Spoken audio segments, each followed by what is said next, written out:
দাম্পত্য জীবনে মতভেদ হলে ইসলামের নির্দেশনা।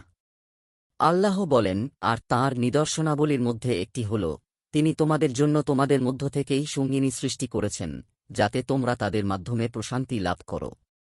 আর তিনি তোমাদের মধ্যে ভালোবাসা ও দয়া সৃষ্টি করেছেন। সূরা রুম আয়াত ২১। এই আয়াত থেকে বোঝা যায়, দাম্পত্য জীবন মানে একজন আরেকজনের মধ্যে শান্তি খোঁজা, একে অপরকে ভালোবাসা ও দয়া দেখানো। সম্মান, বোঝাপড়া, সহানুভূতি, এই গুণগুলো ছাড়া সম্পর্ক টিকে থাকে না। নরম স্বভাব যা কিছুতেই থাকবে, তা তাকে সুন্দর করে তোলে, আর যখনই তা থেকে তুলে নেওয়া হয়, তা কুৎসিত হয়ে যায়। সহিহ মুসলিম হাদিস ২,৫৯৪। এক দম্পতির স্ত্রীর অভিযোগ, তাঁর স্বামী প্রতিটি বিষয়কে ধর্মীয় দায়িত্ব বলে উপস্থাপন করেন। তিনি বলেন, আমি তো শুধু আল্লাহর সামনে দায়িত্ব পালন করছি, তুমি মানো বা না মানো সেটা তোমার ব্যাপার। কিন্তু স্ত্রী এতে আহত হন, কারণ এতে তিনি বোঝেন, স্বামী আসলে তাঁর অনুভূতিকে গুরুত্ব দিচ্ছেন না। ইসলাম শিক্ষা দেয়, পরামর্শ যেন হয় কোমল ভাষায়, স্নেহ ও শ্রদ্ধার সঙ্গে। হজরত মুহাম্মদ সাল্লাল্লাহু আলাইহি ওয়াসাল্লাম বলেছেন, নরম স্বভাব যা কিছুতেই থাকবে, তা তাকে সুন্দর করে তোলে, আর যখনই তা থেকে তুলে নেওয়া হয়, তা কুৎসিত হয়ে যায়। সহিহ মুসলিম হাদিস ২,৫৯৪। অন্য হাদিসে বলেন, তোমাদের মধ্যে সেই ব্যক্তি উত্তম, যে তার পরিবারের জন্য উত্তম, আর আমি আমার পরিবারের জন্য সবচেয়ে উত্তম। সুনানে তিরমিজি হাদিস ৩,৮৯৫। পরামর্শ ও সমাধান কি হতে পারে? এমন পরিস্থিতি প্রায় দম্পতির মধ্যেই হয়। তাই একে জটিল করে দেখা উচিত নয়। পারস্পরিক কল্যাণ ভাবনার দিকে মনোযোগী হওয়া উচিত। কয়েকটি কথা বিশেষভাবে মনে রাখা দরকার। আপনি যদি স্ত্রী হন, তবে শান্তভাবে বলুন, আমি তোমার কথা শুনতে চাই, কিন্তু আমাকেও কথা বলতে দাও। আলোচনার পথ খোলা রাখা। স্বামী স্ত্রীর মাঝে মতভেদ হওয়াটা স্বাভাবিক। কিন্তু সমস্যা হয় যখন এক পক্ষ সবসময় আদেশ করে আর অন্য পক্ষ কথা বলার সুযোগই পায় না। ভালোবাসার সম্পর্কে এটি গ্রহণযোগ্য নয়।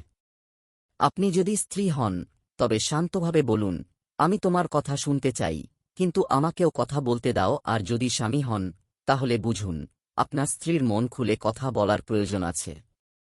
আপনি তাঁর মালিক নন, বরং তাঁর সঙ্গী। ২. পরামর্শ আর নিয়ন্ত্রণ এক নয়।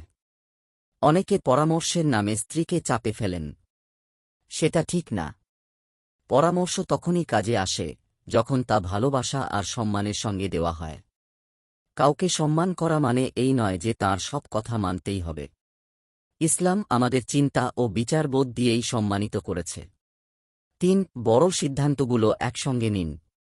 বিয়ের আগে অনেক বিষয় নিয়ে আলোচনা হয় না, যেমন পোশাক, হিজাব বা নিকাব নিয়ে মতভেদ, সন্তান পালনের পদ্ধতি, সামাজিক আচার ইত্যাদি। এসব নিয়ে খোলামেলা আলাপ করুন। একসাথে বসে ঠিক করুন, কোন বিষয়গুলো তোমাদের জন্য গুরুত্বপূর্ণ এবং কোনগুলোতে একে অপরকে ছাড় দেওয়া সম্ভব। ৪. সমঝোতা ও সহানুভূতির পরিবেশ তৈরি করুন। আপনার স্বামী যদি বলে, আমি তো দায়িত্ব পালন করে দিচ্ছি, তুমি মানো বা না মানো সেটা তোমার ব্যাপার, তখন আপনি বলতে পারেন, আলহামদুলিল্লাহ, আপনি দায়িত্ব পালন করছেন। আমিও আল্লাহর সন্তুষ্টির জন্যই চিন্তা করি। আসুন আমরা একসাথে বুঝে নেই কি করলে আল্লাহ বেশি খুশি হবেন, আর আমাদের সম্পর্কটাও সুন্দর থাকবে। তোমাদের মধ্যে সেই ব্যক্তি উত্তম, যে তার পরিবারের জন্য উত্তম, আর আমি আমার পরিবারের জন্য সবচেয়ে উত্তম। সুনানে তিরমিজি হাদিস ৩,৮৯৫। ৫. একান্ত প্রয়োজনে পারিবারিক পরামর্শ নিন। দাম্পত্যে কিছু সমস্যা এমন হয় যা বাইরের একজন বোঝাতে পারলে দুজনেই স্বস্তি পায়। একজন বিশ্বস্ত ইসলামিক কাউন্সেলর বা বুঝদার অভিভাবকের সহায়তা নিতে পারেন। বিয়ে মানে শুধু দায়িত্ব নয়, বরং একে অপরের অন্তরকে জানার, বোঝার এবং নিরাপদ আশ্রয় পাওয়ার সম্পর্ক। মতভেদ থাকবেই, কিন্তু সেটা যেন ভালোবাসা ও সম্মানের ভিতরে থেকে সমাধান হয়। কারও মুখ বন্ধ করে দিয়ে, কাউকে নিচু দেখিয়ে কোনো সম্পর্ক দীর্ঘস্থায়ী হয় না।